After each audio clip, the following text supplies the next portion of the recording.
এবং তার সাথে আছে বাল্যবিবাহ। বাল্যবিবাহ নিয়ে এখনও কিন্তু প্রচুর কাজ করা হয়। সেই স্পট মেয়েদের জন্য হয়তো আলাদা গণপরিবহন এবং গণপরিবহনে আপনার সিসিটিভি, এবং তাহলে এটার রেজাল্টটা তাড়াতাড়ি আসে। আমি আমার একটা টপিক নিয়ে আমি একটু বলবো, মেয়েদের রাজনীতিতে আসাটা এত ডিফিকাল্ট কেন? প্রথমতই সামাজিক একটা বাধা আসে যে ভালো মেয়েরা রাজনীতি করে না। আপনি প্রথমেই ধরে নিয়েছেন সে কিছু খায় বলে তার সুরক্ষা পাওয়ার অধিকারটা নাই। প্রত্যেক নাগরিকের অধিকার আছে সুরক্ষা পাওয়ার বলার জন্য। আমরা হিস্টোরিক্যালি দেখেছি যে পার্সোনাল লেভেল অথবা কোনো এনজিও অথবা কোনো এরকম কোনো লেভেল থেকে যে উদ্যোগ নেওয়া হয় তার থেকে সরকারিভাবে যে উদ্যোগগুলো নেওয়া হয় সেটা সবসময় বেশি সফল হয়েছে বাংলাদেশে। দুটো এক্সাম্পল হলো, একটা হলো অ্যাসিড সন্ত্রাসের বিরুদ্ধে, আপনাদের মনে আছে কি না, একটা অল আউট ক্যাম্পেইন হয়েছিল এবং এটা খুবই ইফেক্টিভ হয়েছিল। আরেকটা হলো যৌতুক নিয়ে যে সরকারি উদ্যোগের কারণে কিন্তু অনেকাংশে এটা মানে কমে গিয়েছে এবং এটা একটা সামাজিক ট্যাবুতে পরিণত হয়েছে।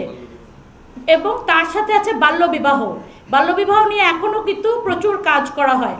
সুতরাং আমরা দেখতে পাচ্ছি যে সরকারি লেভেল থেকে যদি উদ্যোগটা নেওয়া হয় তাহলে এটার রেজাল্টটা তাড়াতাড়ি আসে এবং এটা মোর ইফেক্টিভ হয়।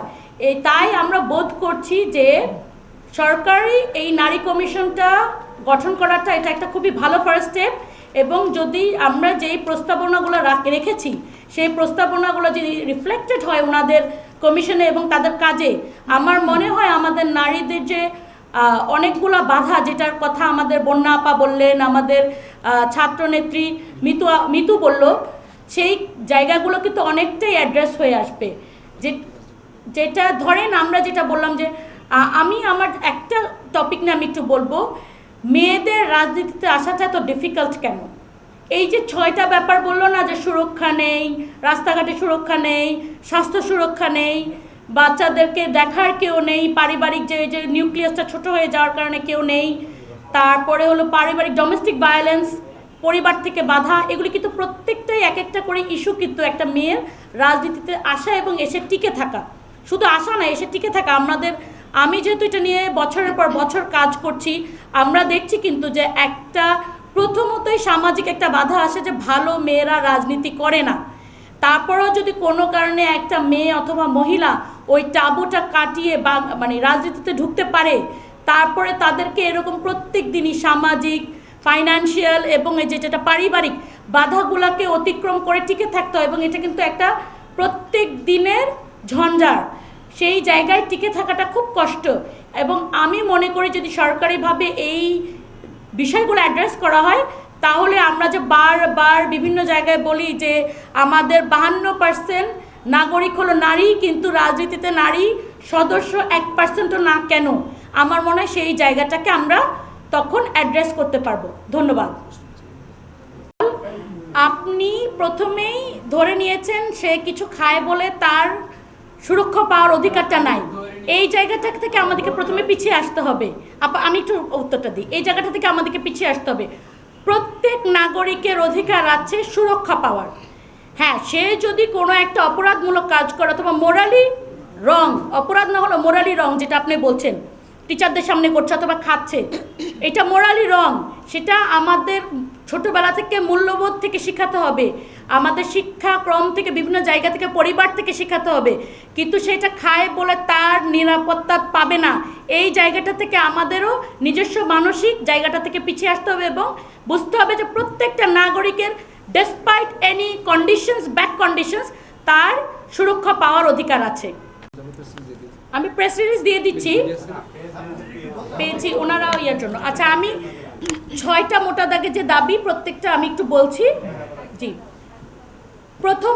প্রথমত নারী নিরাপত্তা ও সুরক্ষা দাবি করেছি এবং সেটার জন্য কিছু সাজেশনও আমরা দিয়েছি যে কিভাবে হতে পারে। লোকাল ওয়াচডগ, তারপর সিসিটিভি, সেফ স্পট, মেয়েদের জন্য হয়তো আলাদা গণপরিবহন এবং গণপরিবহনে আপনার সিসিটিভি এবং আচ্ছা এটা স্বাস্থ্য, তারপরে হলো স্বাস্থ্য সুরক্ষা। দ্বিতীয়টা স্বাস্থ্য সুরক্ষার জন্য আমরা কিছু দিয়ে রেখেছি। তৃতীয় হলো শিশু ও বয়স্ক দিবাযত্ন কেন্দ্র সরকারিভাবে প্রোভাইড করা। 4 নম্বর হলো পারিবারিক নির্যাতন প্রতিরোধ ও সুরক্ষার ব্যবস্থা করা। 5 নম্বর হলো নারীর সম্পত্তিতে নারীর অধিকার কিভাবে প্রতিষ্ঠিত করা যায় এবং এটাকে হেল্প করার জন্য হেল্পলাইন তৈরি করা। এবং 6 নম্বর হলো সামাজিক সুরক্ষা ভাতা নারীদের জন্য, বিশেষ করে যারা বিধবা এবং সিঙ্গেল মাদার যারা আছে তাদের জন্য সামাজিক সুরক্ষা ভাতা। আর কোনো প্রশ্ন আছে? জি। ঘর চলতে পারে কিন্তু নারী ছাড়া কিন্তু কোনো ঘর নেই, এটা খেয়াল করবেন। সো নারীর সুরক্ষা নিশ্চিত করার দায়িত্ব শুধু পরিবারের না, সমাজের না, স্টেটেরও।